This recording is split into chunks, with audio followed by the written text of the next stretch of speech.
guys, welcome back. Whitetail Kings. I'm headed out to the property. Got the Rambo in tow. Haven't been out here, feels like 2 months. I did frost seed some switchgrass in a couple spots early on. That was about it. But haven't been out since, just been busy with work and coaching and whatnot, life. So just a couple updates. I am heading to Maryland next week. Well, this weekend, leaving Sunday, going out to hunt with Sean and Jeff from Trophy Line. We're gonna get after it. We're going out to Deep Creek, a couple secret spots that I know nothing about. So it's gonna be a public land hunt. We're gonna get on some of these Maryland birds, and should be a great time. So Evan from Trophy Line, he's our cameraman. He's gonna be filming us, bouncing around, and make sure you check out their YouTube, Trophy Line's YouTube. I'll be also vlogging my stuff on Whitetail Kings. So if you haven't subscribed yet, definitely hit that subscribe button and follow us this turkey season. So that'll begin my turkey season. It'll be Maryland, Kentucky, Pennsylvania, and there is an outside chance we can get to Kansas, but highly doubtful. There's too much going on. I'm a head coach for a varsity baseball team, so that's pretty demanding. But we'll catch up with you here at the property. Just want to do some updates on that, some things that we've done, what they look like, and we'll go from there. So see you guys in a minute.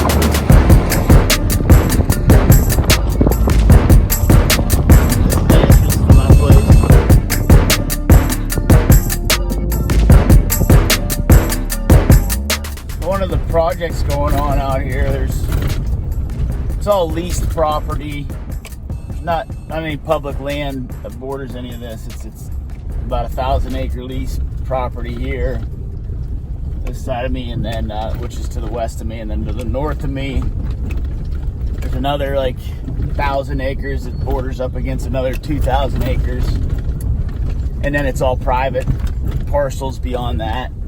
And the project that's going on out here is a solar project. So what they're doing is they're putting in these solar panels, and they're leasing the land off you. They're offering you a 30-year lease, paying you per acre. And I've decided to at least go through the 3-year trial period, and they pay you and everything for that. So what they do is they take a portion of your property that they can use for solar energy to collect the sun rays, and they put panels on it. And pretty much I'm surrounded, so if I can't beat them, I'm probably going to join them, and I'm going to make something out of it. And this property is obviously an investment property, and if I can make a few bucks, by sitting back twiddling my thumbs and letting the sun make me money, then so be it. But this area here was big in gas and oil too, so there's some gas wells still on here, but we all know how that's going. So that's where we're at now, and I wanted to see if they've started any of the construction or anything back here. They're starting this spring, so they should be out here any day. So one of the other things Pennsylvania has implemented is this purple paint law. So instead of a postage sticker, all you need to do is paint your trees purple. So it's a lot of paint, if you ask me. I haven't participated in the purple paint project yet. So This is the road leading into my place, and it's great for access. The only problem is we have a pretty primary westerly wind, and this is riding up on the west side of the property, so that wind's always blowing that way into the property. But we have ways around it. I usually go in on this southern piece. I just kind of started to get into it, so this is mine over here to the right. To the left I don't have, but we've done a lot of work. So we put a screen up along this gas line here last year. Braden and I built a screen, and they came in and cut it. So you can see a lot of the sorghum and different stuff that was in there. Some of it's starting to bud back up, and food plots look really green right now. There's it's a clover mix from last year, so I knew they'd pop up, so they look really good. Check those out when we get in there. But what I want to do is I wanted to get this all screened off, so I planted some switchgrass and whatnot, but it's pretty thick. Once spring comes, it's really thick. You can't really see into the property too much.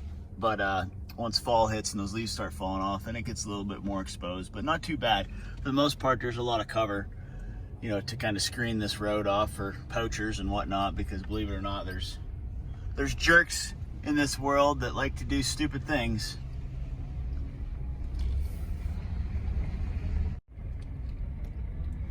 Yeah, you just pull in the gate right here. I got a little parking spot right there too. This gas line runs along. I own out to the road, so I own on this gas line. So it's a nice little buffer.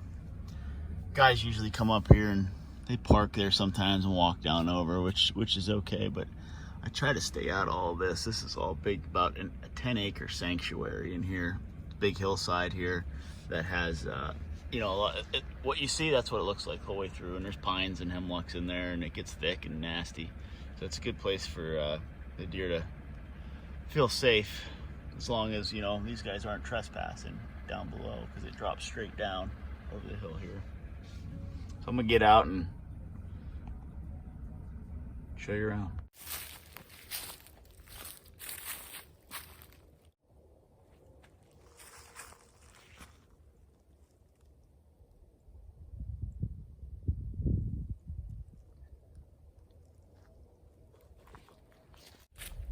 All right, so I'm in an area on my property here on the farm that it gets a lot of activity, whether it's deer, coyotes, turkeys.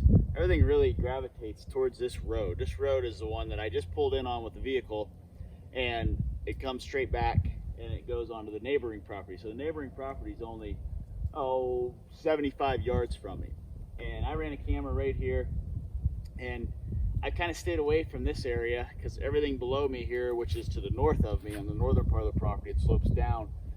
We've used it as a sanctuary, stayed out of it. Those guys built a road to get it, because they used to use this as part of their lease. They used to use this to access. They built a road probably about 75 yards below the property line so they could get into their areas for their stand locations and whatnot, which no problem at all. It's great that they did that, and no questions asked. So all's good there. But I still think that with all these signpost rubs in here and all the activity that we did see last year, those deer have navigated and figured out how to keep this their area. The bucks that are rutting, they're using it as a shortcut. They're coming up out of this ravine. It's a big ditch. Down here to the north is a couple thousand acres of big timber, clear cut, leased property, which goes on beyond that to big ag. And over here to the south of me is another big ag section. So we're kind of in that timber area in between, where they're transitioning during the rut, but also during your mid to early October months, on those cool cold mornings, you might get some late movement of them going back to bed from those feeding areas. So this is kind of that shortcut here, and I have a good situation because I have a nice hemlock here we can work out of. I got a nice poplar tree right in here that I can work out of. I got these big maples up here. It's just going to be about access and what time, mornings, evenings. So I was thinking about putting a food plot here right behind this little white pine. there's an opening, and it used to be a house that was in here years ago. It was an old farmhouse, and it's open, and it does get a good amount of sunlight, even though it's on the northern side, northern sloping section of the hill. It gets enough sunlight to where I think it'd be okay to start with some clover and some rye, something simple. Put a fall blend in there and go from there to get that ground, you know, that pH level up to where it needs to be. So that's probably what we're going to do. We're probably going to put another little food plot in here. I wanted to stay away from the neighbor's boundary, but it's hard for them to access too. So I don't think it's helping or hurting anyone, except it's helping the deer and helping us be able to navigate them. So that's what we're going to do on this section, and we'll just keep moving along. I want to show you some of the food plots now that we installed last year, and how green and lush they are right now. So hopefully the turkeys have been visiting them. But I'm going to pick up this camera, and then we're going to head on out.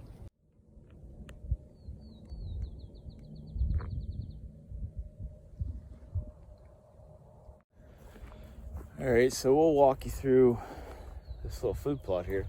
So this is about, I don't know, half an acre food plot that we put in last year. And it was pretty tough to put in because the ground was so full of moss. That mossy ground, it's just hard to even create soil, good soil, dirt. It was all this moss, and it would just turn into powder. So what we did was we put, a couple 1,000 pounds of lime on this, and we made it to where it was good enough to where it was able to produce some food plot. Now we didn't have the rain, so that was, you know, devastating to them. But then when we replanted the rye, everything came in. But now you can see a lot of this clover is really coming in nice, and you know, all that green behind me is clover, and there is a little bit of that lighter green, or the I don't know what color, darker green is the moss, but it's growing right in it. So it just goes to show that sometimes you can even have the worst soil. This is probably the absolute worst soil you can probably plant in. Sandy, mossy, super low pH, and we got a spring growth of beautiful clover in here that I'm sure the turkeys are hammering right now, because the turkeys absolutely love this plot. So I'm sure the deer are in here too. I see tracks all over. So far so good on this plot. Oh, and I'll just turn this around. We got a pretty sweet rub here. You think they got busy on that tree last year? It's awesome. I have a little ladder staying up there. I put that in for my old man, for Cornelius, so he could enjoy, you know, walking from the vehicle, coming up here and sitting in them in a morning or an evening. But yeah, check this out.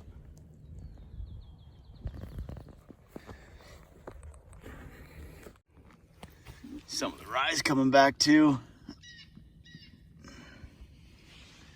That's just winter rye, and it's actually growing back. So my plan with this plot is I'll till it back under in the spring, or I'll just kill it, and we'll do a no-till, and we'll put a fall blend in.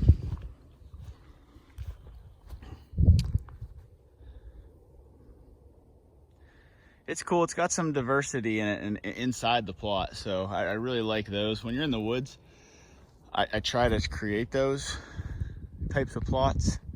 You know, you leave a white pine up, leave a little section here, a nook, little section of white pines there, and then some of the maples, because the other thing is it does conceal it from the road too. So I just walked into the bedding area, one of the bedding areas that these does use that are pretty close to the food plot. I'm about 60 yards away from the plot. I turn around, you can see the plot right over my shoulder here that I was just in, and you can see they're bedding under these white pines. You know, any chance they get, see all through here. It looks really, you know, a lot of good cover, good side cover. I mean, those deer feel really safe. This is pretty much the most interior part of the property, and here up until the clear cut I made up on top of this ridge. We stay out of this too, for the most part. We don't hunt it. I don't have any stands in here, and they travel right through here, and they get up in that clear cut, and come down to these food plots, and they kind of leave this to them, and we just work the outsides of the whole property as far as the hunting situation goes. I'm gonna just take a little walk through here, see if I can find a shed or something. I'll bring you along.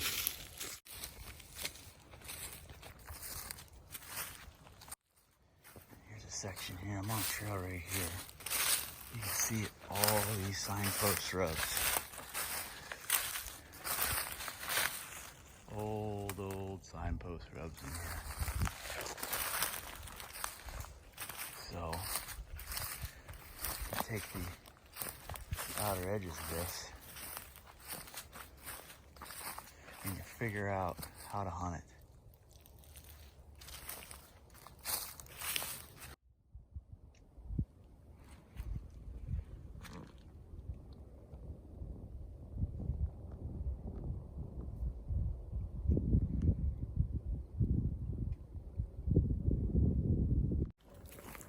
So if you guys follow the channel regularly, you probably have seen this area quite a bit. This is where we planted switchgrass along that lane last year. And then the main plots that we got, that I shared most of my footage of whitetails and us building food plots last year, was what I'm walking into right now. And you can see it's a sea of green in here. Looks beautiful between the grasses, the clover, and the winter rye that's still coming up. It looks good. At least turkey right now, that's what I'm thinking, that this area is just going to get pounded. They can come in here and do their thing. But it's pretty this time of year when everything else is just starting to get green, but your food plots are the greenest thing around. I'd love to get an aerial shot of this. I wish I had a drone. So this is what I want it to look like in the fall, but lush, beautiful fall blend. So I got to give props to Hag's Feed over there, and Keith. He made a good mix. I mean, it's beautiful. Got a lot of clover coming in.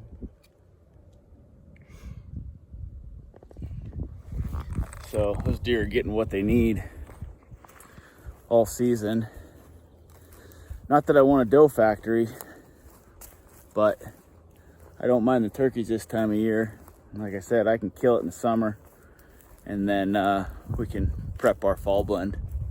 But look at that. Isn't that pretty? Point that way.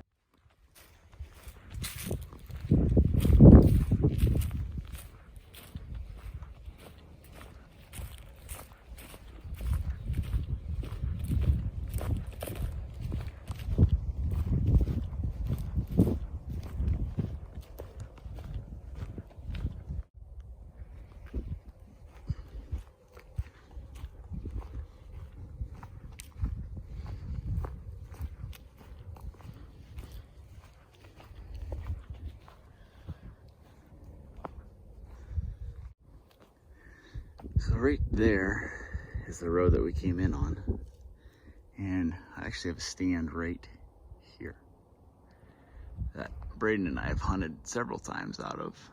I never hunted it, but Braden hunted several times out of it, and we put it right on this food plot for morning hunts only.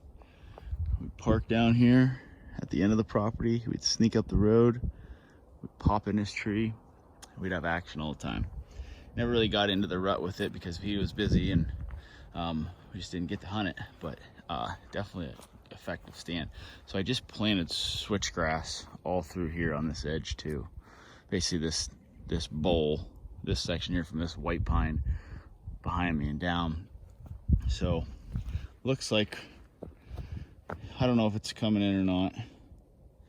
I haven't had much success with switchgrass on this property, but we'll keep trying.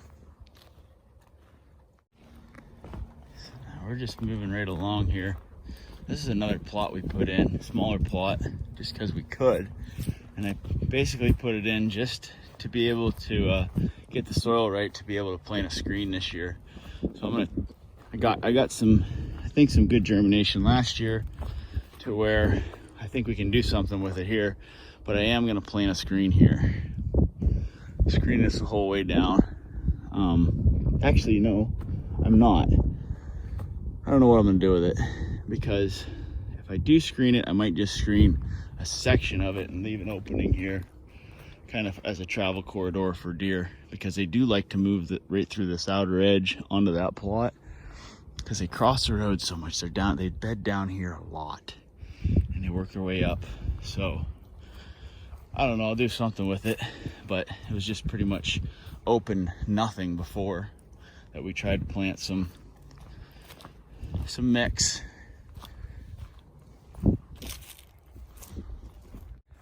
In the story I told before in the last video when I went through the property about a big buck that was on a cell cam over here, and I was at a tree stand right over here on this edge of the property and rattled him in to where he was literally standing right here where I'm standing at right now. And I could see him vaguely through the trees here, right through this big old wall of trees. And he ended up coming down on this edge, working around me, never hurt him, got right behind me. And I drew on him, finally got to get him where I could take a shot at him. And I missed. Shot underneath him by like a foot. Because my peep was all bent from pulling my bow up. But anyways, that's that. And so we have a little irrigation from the old strip job. And what it created, I have a natural little water hole right here. And it's always filled. So it's perfect. It's just the right size. Standing water. They come down here and they hammer it. So what I'm thinking this year, I gotta find an area for a good scrape in here, and might just put it right here. I might put a stand up right over here on this maple, maybe just clear this out a bit, just hinge cut some of it, and see if we can make it work, because how it sets up, it's perfect. Access is right here, food plots are right there, you got your hemlock, you got your screening. Could be another deadly area. But you can see the pond here. I thought about digging this out and putting this up here a little bit higher, just to create a pond. But ponds necessarily aren't as effective as that water hole, from what I've seen. So another thought, another idea for the property.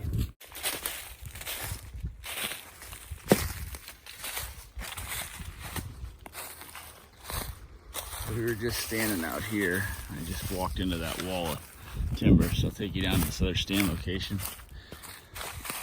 Here's a little trail. Came down. You can see there's mold acorns on the ground from some of these oak trees. Got an oak tree here. Red oaks. They use this trail a lot. I got a camera set up here. I don't know if it's on, but it's here. And here's a scrape. I hung a vine up here last year, but I must have took it down. Maybe I took it down for some reason. But same thing, there's some oaks that are falling here. Really good spot. Stands right here. Really nice setup. Got a trail here. I hinged a little bit of it, and that deer actually worked around to right down in this opening where I missed him. I was hoping he'd come through this trail. He comes through this trail. Got a 15-yard chip shot. But I probably still would have missed because my peep was all messed up. All right, I'm done telling that story. Another good area. Very low pressure access. Get in, get out. You got the whole property in front of you. Very cool spot. I'm gonna check his camera. Well, that's exciting. I did have a card in here and the camera still was on and the card's full. So I haven't looked at this card since I don't know when. Since hunting season, I think. That's always exciting stuff. Let's see what's on there. So this is pretty cool. So I love these cheap sticks. I get these sticks just off of Field and Stream. I mean, you can get them on sale. You find sales are like 40 bucks for a pack of 4. That's what I love about them. There's 4 of them. You can just leave them. Straps are good. They got the pull straps. That stand, my gosh, that might have been one of the first tree stands that I bought back in 2005, 2006. It's an old Gorilla stand. It had the chain on it, and I took the chain off, put a couple of straps on it. I should take it down here for the season. Check out those cables. But that's been such a great stand. Killed a lot of deer out of it. You guys all know I'm a big saddle hunter and trophy line hunter, and promote all their sticks and saddles and everything. But I still use hang-ons in situations like this, you know. Just because I own the property, I don't need to really worry about it, and it's convenient. Put it up once and leave it up. Should take it down and check the straps and everything, but haven't got to it yet. Cool little history in that actual tree stand. And then there's one that I haven't gotten down yet. This was left on the property. I just left it there for now. I'll get it eventually and probably rebuild it. Platform's probably still good. And here's the border. Goes up this ditch. All right, so right behind me, I built a screen. This was more for my access. I have that stand there, and I have another stand up here about 75, 80 yards that I access. I use this ditch here in front of me. And I built this screen because we have a food plot out here just on the other side where that white pine is. See where that white pine is right there? Right in front of it sits a food plot. So the only time I'll ever use taller or head-high hinge cuts, just because how dangerous they are to make, and they're not real beneficial for the deer to feed off of. We're not doing much for them with them up there, but that's why you see that mess of trees right there. Once those buds start sprouting, it's pretty cool. It'll be a nice thick wall. Well, we made it up to the next stand, and I'm gonna wrap this video up here. Make this a 2-part video, just because of the length of it. I know it's getting a little long, and I don't want to bore the viewers, but took you through the food plots, showed you some of the plans for next year, or for this upcoming season. Showed you a couple stand locations and just some ideas that we had and some encounters and whatnot. And before I get into the hardwood section and up into the clear cut, we're gonna stop it here, and you know, make sure to hit that subscribe button, and you'll get another notification when I get that video uploaded as well. It's probably already uploaded, but that'll be on the next section. So once you get done with this one, go ahead and go over to that video to see the rest of the property. And like this video and get the tiny channel. Bye guys!